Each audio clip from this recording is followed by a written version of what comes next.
Bernice, good evening. Welcome to the show. Shame.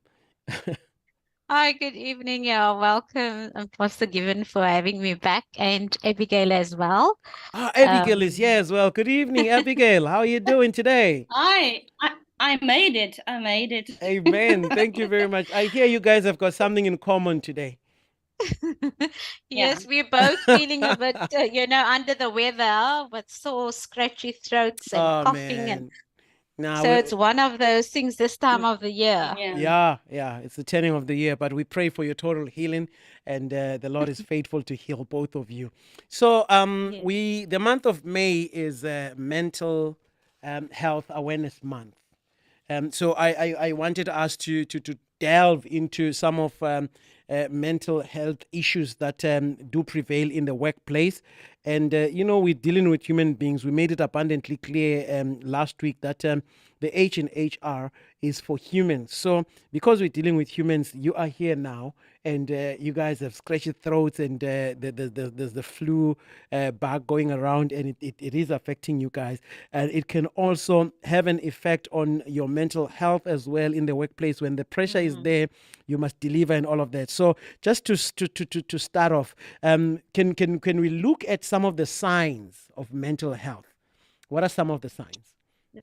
Yeah, I think maybe it's so profound that we've touched the topic last week about mental health, Yeah.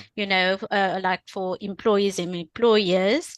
And so, what are the signs of it? I think Mm. basically, I'm just going to give you some stats that we read now recently about the medical health research. When they say actually 25% of South Africans are most likely depressed or Mm. have those symptoms, and it's not really managed or in that way. They're walking, so it's 25%, so it's quite a huge number.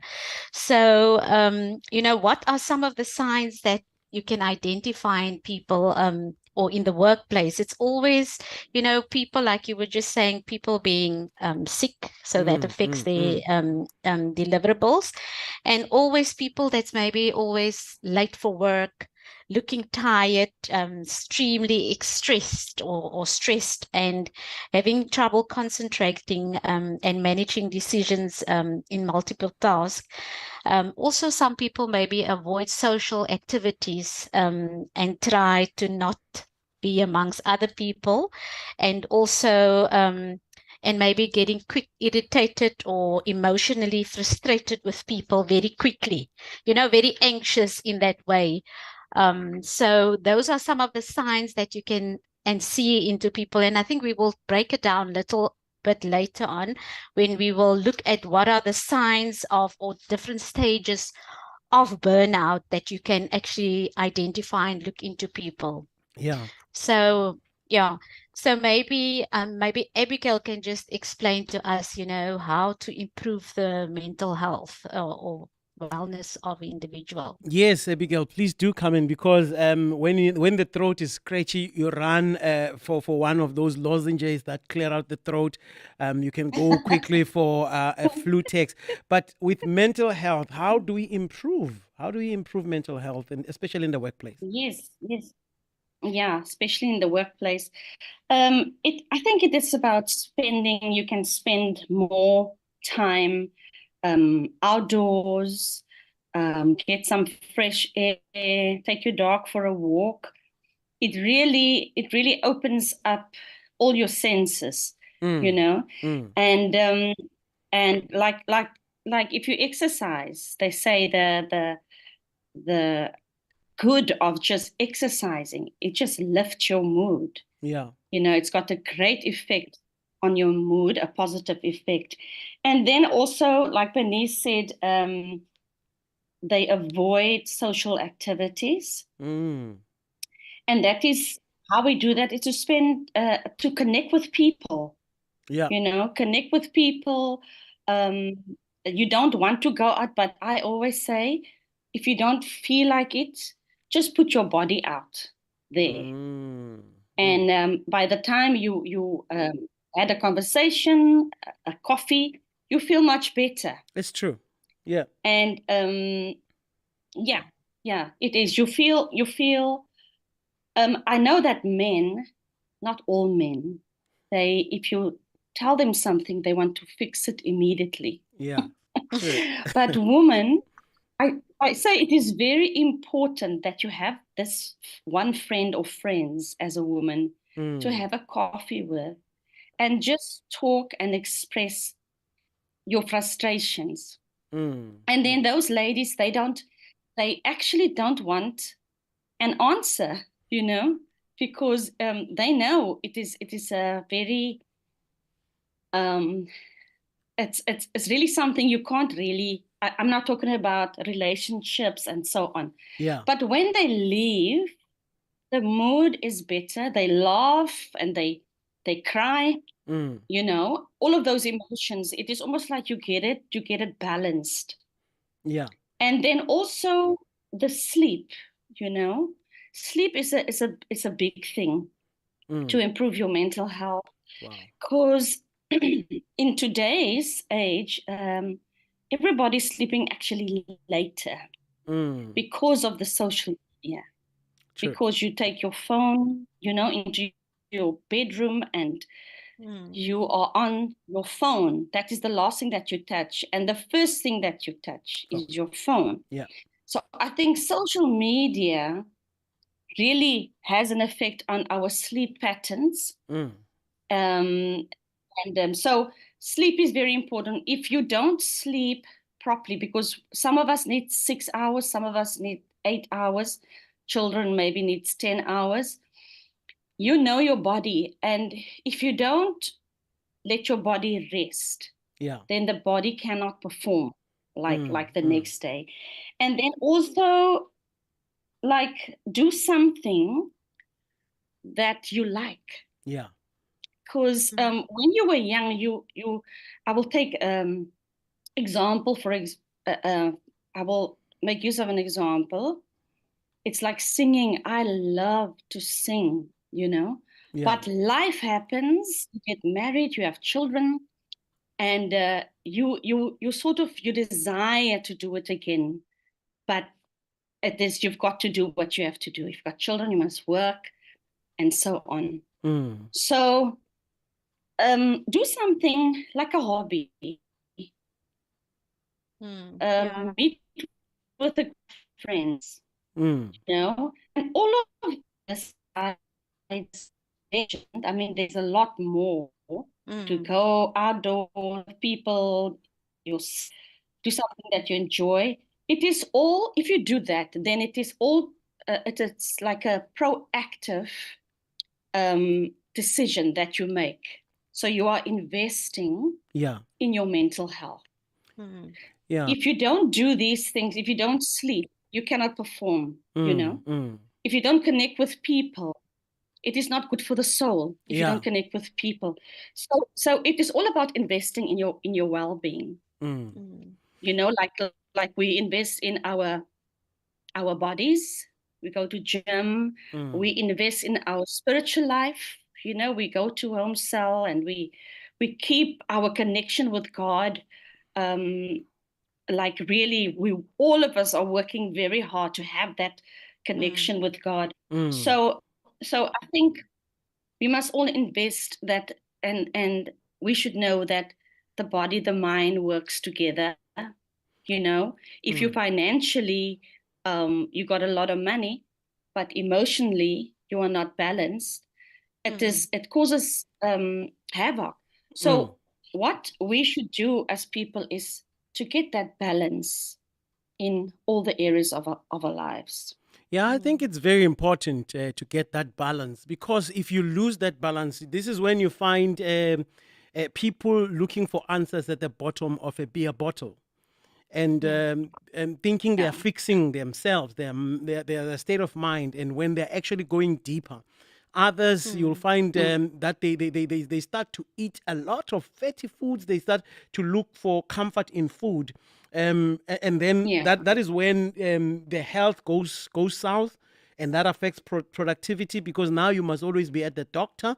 Now Yeah. the high blood is flaring up. Now diabetes is knocking at the door, and then your productivity at work is now getting lower and lower. So I think it's very important what you're saying about finding the balance.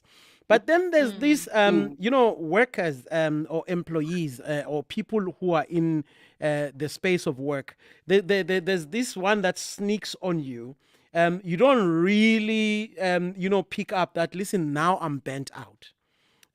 You push yourself so much. You're talking about us pushing ourselves and striving to, we want to deliver, we want to be on time, want to meet the deadline and all of that. But what are the signs that we should look out for, Bernice, and the stages of burnout and the risks that burnout brings into the workplace? Yeah, I think signs of burnout, I think everybody, get to that stages. Sometimes you feel like when it comes to, like when you're sick, you take medication or you go to the doctor and you get something for your flu. But when it comes to burnout, or you just feel you exhausted, there's no sick note. I mean, if you say to your boss, I'm burned out, I want a sick note for that, Yeah. but some companies do have like a mental wellness day for the year. That day you can just take care of yourself, whatever you need to do, go see your, do your fitness and wellness screening. So some of the signs of it is when people start lack of motivation, lack of, commitment to do stuff, Yeah. lack of pleasure in your job, maybe. So, and also lack in belief in your ability to complete tasks, when you start doubting yourself.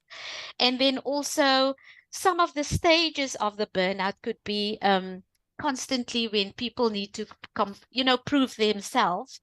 You try to work harder, not Yeah. Yeah. smarter, Yeah. but you Yeah. work harder, and that could cause burnout, long hours of work, taking work home, and also neglecting your personal needs and family needs.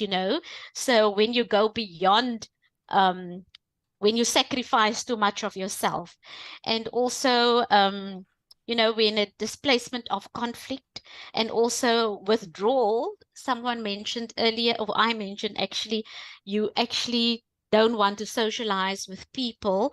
And then also when people self-medicate in terms of, they withdraw, maybe they take, oh, I can't sleep, I'm taking sleep tablets. And someone mentioned, or they self-medicate in eating disorders or Yeah. sleeping medication to make them fall asleep because they so alert or hyper in their mind. Yeah. And then also depression, so, and there's a lot of other factors, there's even more that you can go on, but that is some of the signs that you can actually look at. And then also some of the risk factors that cause this job burnout is, the extensive workload that I mentioned, and want to be in control of stuff. Like I say, someone is Yeah. maybe a perfectionist, want to do everything themselves, don't want to let go. And then also reward, people are motivated for incentives and things like that. But I think positive feedback is much more than a reward than just the monetary value, Yeah. So you sacrifice your mental health for having a monetary reward. But it's not just about that. And then also have a community of where people feel, safe and supportive in the environment. And also when people feel some of the risk factors is also fairness, when managers or superiors not treating all staff equally and fairly, maybe favoritism in the workplace, that also brings some risk factors of burnout. And some people don't know how to project themselves, or actually say that it's not fair to treat everybody not the same. And then also just, values, what that could drain you. Work that doesn't align with your values will make you feel draining as well. Yeah. And so those are some of the risk factors. But I want to say, how can we really raise awareness, like in the workplace? How can we try, obviously we've given the risk, what are the factors in there, but how can we raise awareness in the workplace? And Yeah. it's really to encourage people at all levels to speak openly about their like mental health in a very safe or comfortable, if they're comfortable to do that. And also to to train people when you have your onboarding or you induct people to speak about mental wellness and some of the signs, and also to take the time out and to have that in your onboarding program. And also even like I said earlier, also the importance of a mental health sick day, to emphasize that or to educate people about that or make that aware, Yeah. this is part of your company's culture, taking a health day.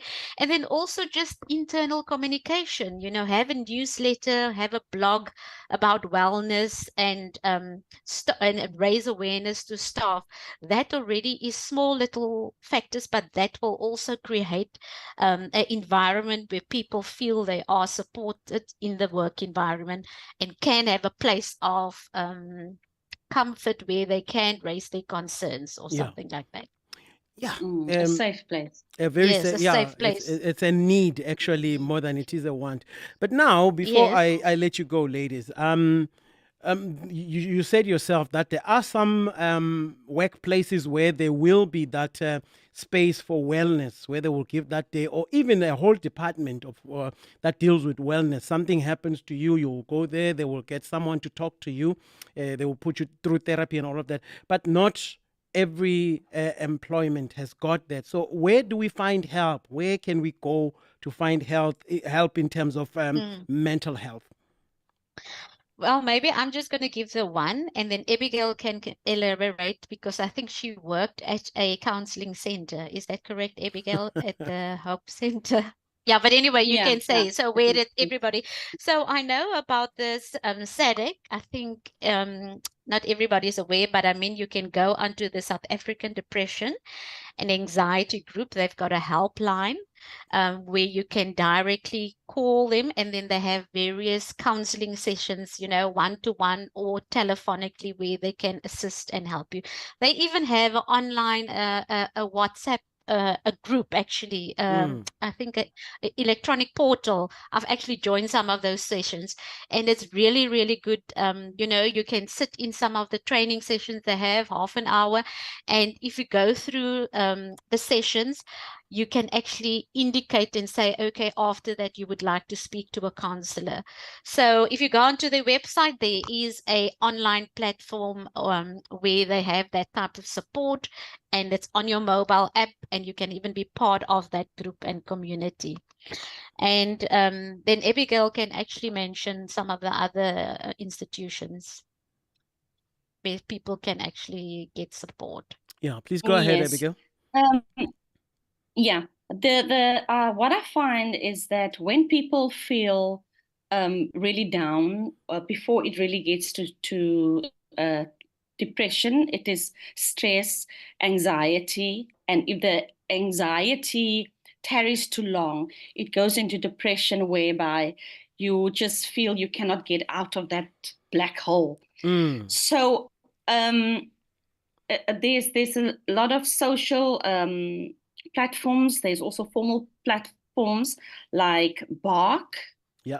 Bark is a platform where you can also click on the mental side, and then they can there's like a variety of people that you feel, okay, she says she's focusing on anxiety. Yeah. The other one has got maybe bipolar and doesn't know how to handle their lives. So sorry, I Abigail. see that if they feel so sorry, Abigail. I don't want you to pass there. Bark is BARK. Yeah, BARK. All right, wonderful. So I just type that on the search, and then I will find that group, and then I go. Yeah, then you will get quite a bit of options. Yeah. Bark also, you can also go job hunting on it. So it's a variety of different sections that they offer. So The people of today, they are all online. Yeah, They yeah. get their stuff there. They don't feel well, they go online for counselor and so on. But a lot of them, if you've got to connect with them immediately, maybe on the phone, the way they feel, because tomorrow they might think, no, I just overreacted. Then they say no, they're not interested anymore, and so on. But it is okay. But what they don't know is it will come again. So the sooner you just unpack all your luggage, the sooner you will be at peace. And then there is also Psychology Today, the South African platform Psychology Today, and it is very nice. There are psychiatrists on there, psychologists, there are counselors, and you can see all the qualifications. They're verified and everything. You can see how much they charge, so you've got a very, very good idea as in what you put yourself into it. And I also worked for Hope House is in Cape Town. All right. I think there's another, Hope House. The one is in Berkfleet, and then there's also another one in Kuils River. Yeah. And for those people who maybe financially are not stable at the moment, or a low income, there they ask for donations. So if you can maybe bring 100 rand, a 50 rand, and you can get good quality counseling. But what I also want to mention to all the listeners is when you have a challenge in your life, and you maybe just went on one of those platforms and you think, I don't have enough money, and then just leave it. All the counselors and psychologists, at least once a month or twice a month, we do like pro bono, as in free. All right. For someone who cannot afford it. Like you can really see, no, there is no way, but the person is just going down and down and down every day, which can then flow into like a disease, as in a mental disease, if it's not curbed before that. So the challenge is, when the listeners, when you look at your laptop or your phone, and you feel in your heart that you really just need someone, that you can just leave everything there, and the confidentiality thing, just to know you can leave all of your stuff there. And also to know, I want to tell the listeners, whatever you are going through, you are not the first person who feel the way you feel. Yeah. And the main thing is, you are not alone. You are not alone. It's not like we're going to get a big shock if you tell us things that is for you so ashamed, like shame. Yeah, you feel ashamed to even talk about your childhood, for example. Yeah. And you walk with that trauma. So it is you have to look after yourself. Like we said, invest in yourself. Yeah. And take the phone, or send the email and see. My father used to say, he was a evangelist. He used to say, open mouth. No, sorry. Rephrase. A closed mouth. Yeah. will never catch a fly. Oh, yes. So you must always just ask. Yes. Maybe, this is my situation. Maybe you can refer me to a place, but I don't have this kind of money. I mean, we also have expenses. We can't do everything for free, but at least we are all human. We know it's hard out there. Since COVID, even it's quite hard out there. Yeah. So just go for it, Go for man, it. and sort yourself out, you know? No, loud Yeah, and and clear. I love it. Yeah, loud and clear. And I think there's another phrase someone also mentioned to say communication is the breakfast of champions. Mm, So Wow. communicate, Mm, communicate, reach out. yeah. And that mm, will definitely, that's the start, that's the engaging process Yes. of mm. whatever struggle or anxiety you have, because we won't know until you're not reaching out. Yeah. No, ladies, Mhm. time has unfortunately lapsed. I'm going to chip in with my own saying. I don't want to feel left out. There's the one that says a problem shared is a problem halved. So don't just sit Beautiful. there and let it eat you Mm. up and all of that.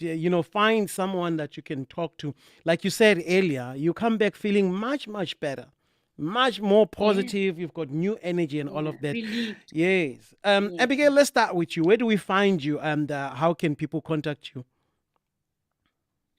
Okay, I've got a website on Facebook Yeah. and Instagram. It is Abby Wellness. You can just type that in. Abby And Wellness. Okay. yeah, The Abby is what? ABI. ABI. Okay. All right.